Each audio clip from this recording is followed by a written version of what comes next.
Good evening. The television and radio stations of the United States and their affiliated stations are proud to provide facilities. Nixon.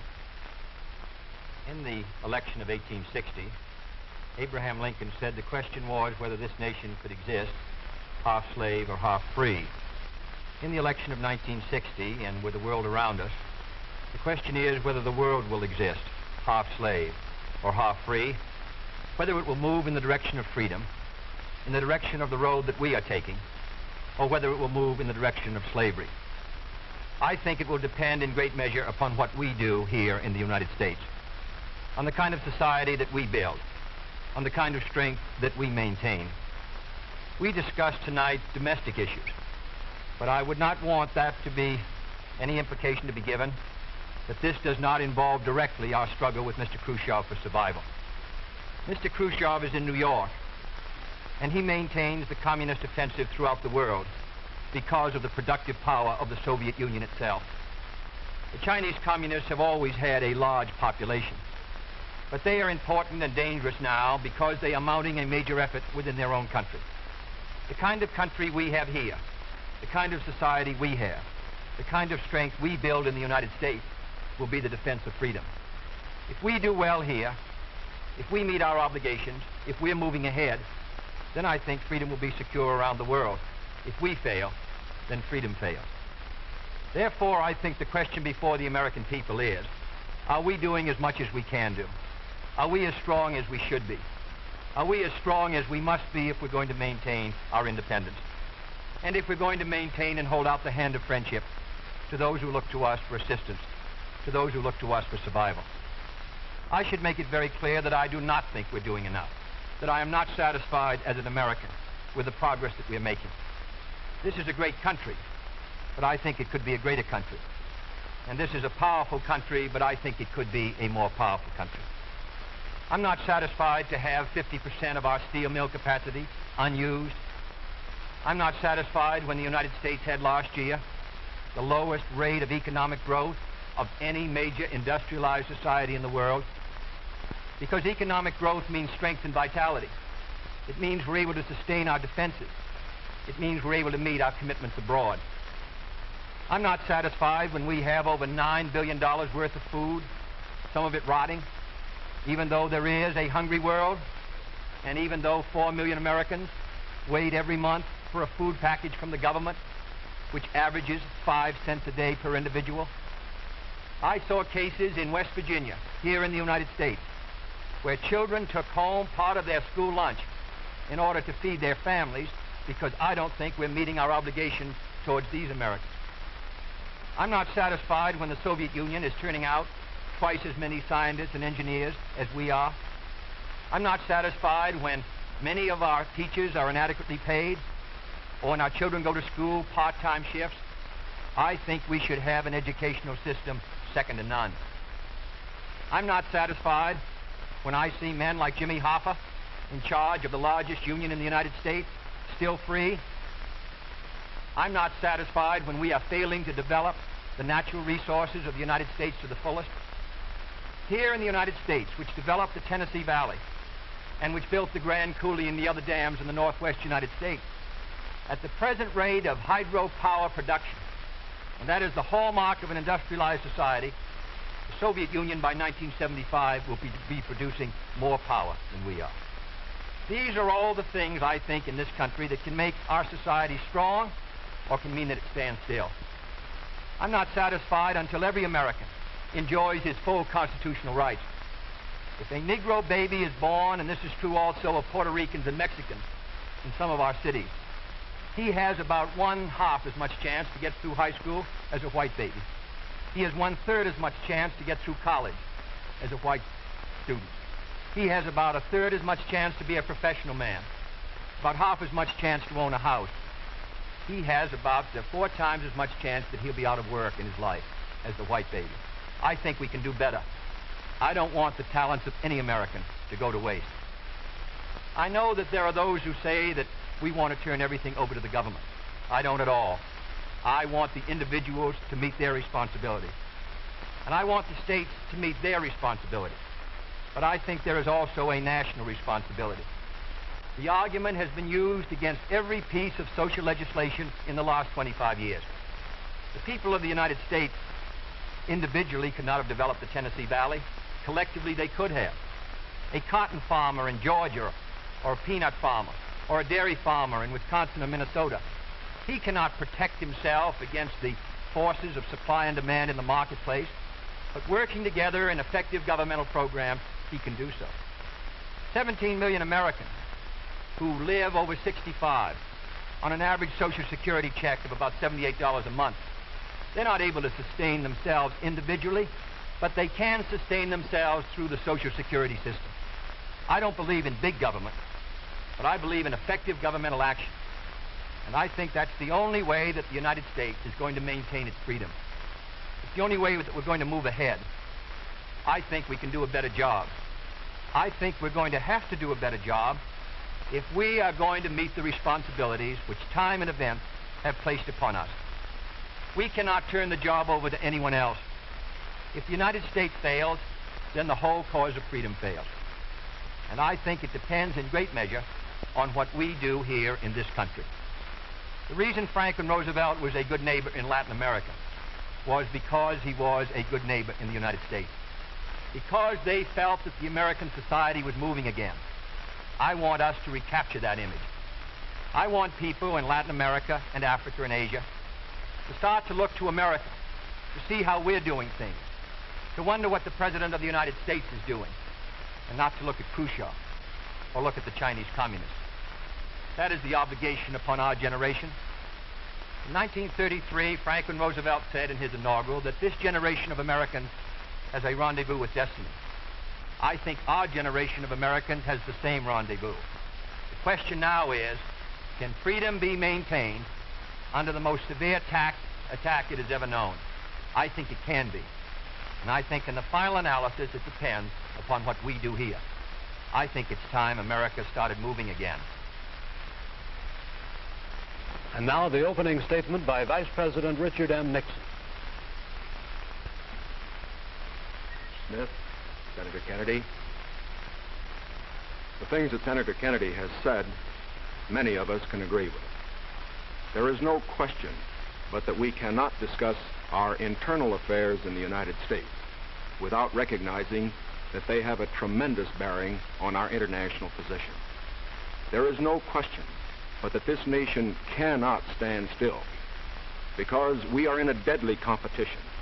A competition not only with the men in the Kremlin, but the men in Peking.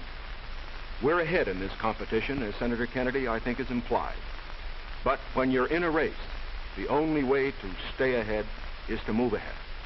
And I subscribe completely to the spirit that Senator Kennedy has expressed tonight, the spirit that the United States should move ahead. Where then do we disagree?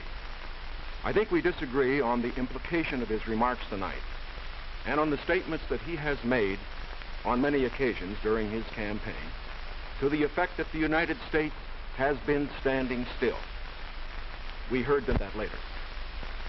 Looking then to this problem of how the United States should move ahead and where the United States is moving, I think it is well that we take the advice of a very famous campaigner. Let's look at the record. Is the United States standing still? Is it true that this administration, as Senator Kennedy has charged, has been an administration of retreat, of defeat, of stagnation? Is it true that as far as this country is concerned, in the field of electric power, in all of the fields that he has mentioned, we have not been moving ahead? Well, we have a comparison that we can make. We have the record of the Truman administration of 7.5 years and the 7.5 years of the schools. We have built more schools in these last 7.5 years than we built in the previous 7.5, for that matter, in the previous 20 years. Let's take hydroelectric power. We have developed more hydroelectric power in these 7.5 years than was developed in any previous administration in history. Let us take hospitals. We find that more have been built in this administration than in the previous administration. The same is true of there's been more growth in this administration than in its predecessor. But let's not put it there. Let's put it in terms of the average family. What has happened to you? we find have gone up 5 times as much in the Eisenhower administration as they did in the Truman administration. What about the prices you pay? We find that the prices you pay went up 5 times as much in the Truman administration as they did in the Eisenhower administration. What's the net result of this? This means that the average family income went up 15% in the Eisenhower years as against 2% in the Truman years. Now, this is not standing still. But, good as this record is, may I emphasize, it isn't enough. A record is never something to stand on. It's something to build on. And in building on this record, I believe that we have the secret for progress. We know the way to progress. And I think, first of all, our own record proves that we know the way.